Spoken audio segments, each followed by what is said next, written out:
Għaddej xogħol fuq it-tieni parti tas-sistema tal-onshore power supply fil-port il-kbir, magħrufa bħala South Harbour Region, li se taħdem b'sistemi ta' voltaġġ għoli u baxx.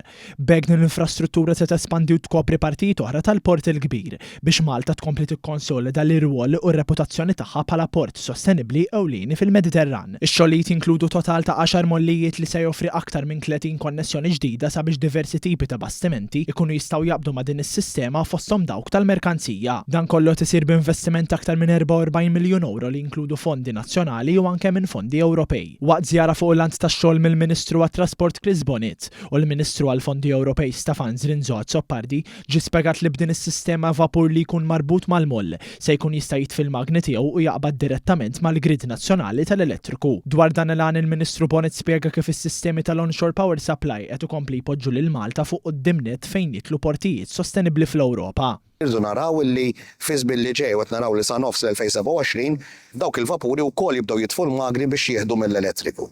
Hekk inkunu żammejna waħda mill-ikbar wedet ambjentali illi d-dawra tal-port u l-familji li jgħixu madwar il-port ma jibqgħux jgħixu fit-ħaħen.